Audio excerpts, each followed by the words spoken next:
Those who hear and don't act are like those who glance in the mirror, walk away, and 2 minutes later have no idea who they are. Oh, what they look like, which means they don't have an identity. Right? So it's not enough to know the truth. You have to be committed to the truth you heard. There's a commitment level. You have to commit to the truth. And some of the things we don't do, we think exposure to truth is sufficient. But I heard it and it clicked. You know, oh, yes. Anybody ever been that way? Yeah. And that's the excitement because you're so connected with it. But that thing has to be germinated. You have to get that thing in your spirit. You have to do a replay. So you have to go in your prayer closet and birth it. Every truth and concept that's taught out of here has to be birthed. So if we taught on prosperity 4 times, it's not just to buy the tapes or buy the CDs or whatever way you choose to do it. You have to birth it. You, like it said in the book of Proverbs, you have to buy the truth and sell it not. So you can't be a sellout. You see? You have to hold on to it as dear life. You got to say, man, this is a truth that can shift my understanding, can change my life, can break things that's been long standing in my life, things that stood up against me. See, and you have to look at those things like it's a Goliath. You have to look at it like it's cancer, or you know what I'm saying? Or if somebody at your door, an intruder, looking through your window, you have to treat it like that. That's my mindset. I have to look at it as such. I can't make amends because it's been in the bloodline too long.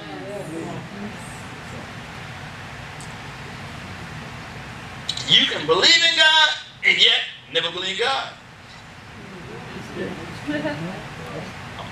can believe in God and yet never believe God. So you can be in want. See, one is a hearer and the other is a doer. You got to be a doer. So we got to be a doer. You can sit under the word and yet never settle the word in your heart. So you can sit on the premises and the promises never settle in your heart. How do you settle that promise, that concept, that principle? Meditation. When I say birthday, that's what I'm talking about. You meditate about it and let that thing become real to you and tangible, that you know that I can't live without it. Then you begin to pray and intercede. So you can set things in the spirit world on your behalf. You can ignite the spirit realm, put a fresh charge on the spirit realm, so that the Lord of hosts can move on your behalf. These things have been embedded in us for eons. You can't rectify it or turn the tables in the natural. There's some things you need to do in the natural. You have to be temperate in certain things, some disciplines, but this is a spiritual battle. And if you never was committed to having fiscal responsibility, you could feel it. Am I right? I gave a certain amount of money one time, and I felt that thing. It was talking. You don't really want to do that. Anybody been? Yeah. You can hear that thing. I didn't hear that voice ever. It was loud. I said, thank you. But let me know that I'm doing the right thing. Yeah, I ain't had that conversation before when I was giving Kitty Ann stuff. Sending small amounts. And once I said I'm going to crank it up a notch, that's when the voice got loud. But see, the key is, though, not only is he my shepherd and I should not want, but whatever's left, I'm going to manage it correctly. So I'm not going to treat it like a presto something and say, if I do it this way, God's responsible for what's left. No. You do it this way, God is responsible for what you gave. But you are responsible for what you do with what's left. See, this is a mistake in our mind somewhere. And we got to clear up them channels. So I'm trying to help us that. You got to be renewed in the spirit of our mind. I said we got to be renewed in the spirit of our mind. Or we're going to continue to operate out of limited capacity of our own reasoning. And you got to understand that these things were passed down to us generationally. So we can verbatim speak of those things, but our life never reflects them. Huh? Am I right? Yes, sir. We can speak,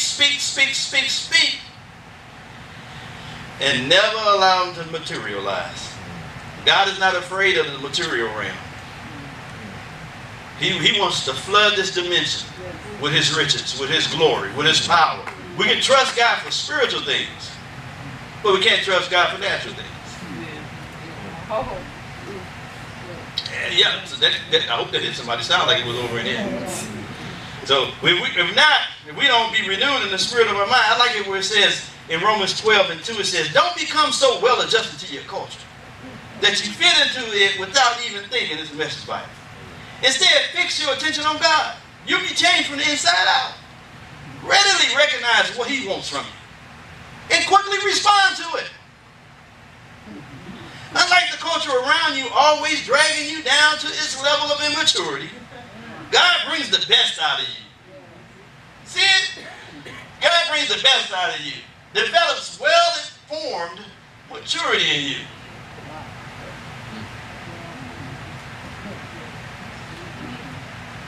Yeah, it's good stuff.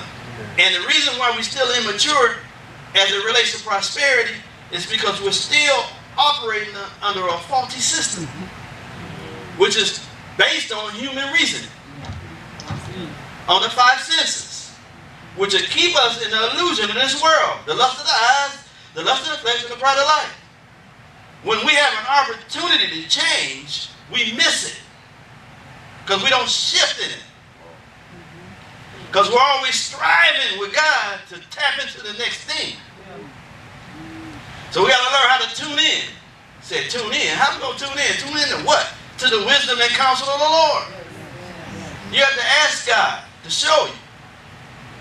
And the best way to tune in to him is to allow the operation of the word in your heart to bring you to a realm that transcends your own understanding.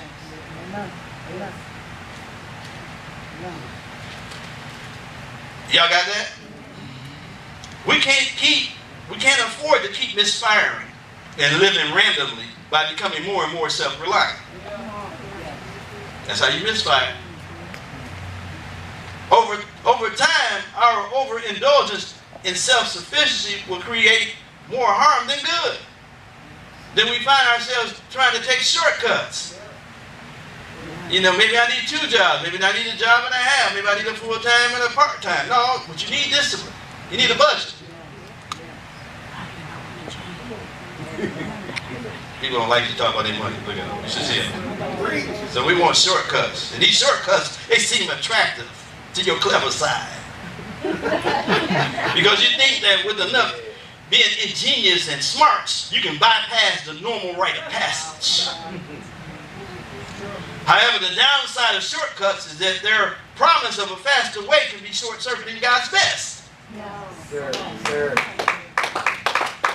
Just because it's easier doesn't qualify it as the will of God. I'm hurry up, y'all. In fact, ease of execution may be evidence against God's will.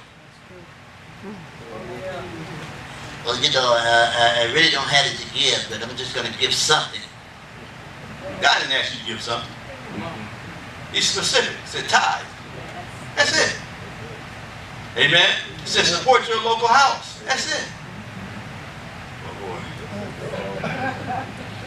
10% of 100. Still got 9 left. You got 9 tens. You got 10 tens in 100. Oh, you got 10 tens in 100. Still got 9 left. Okay, let me hurry up. Finding shortcuts and cutting corners does not pay off in the long run.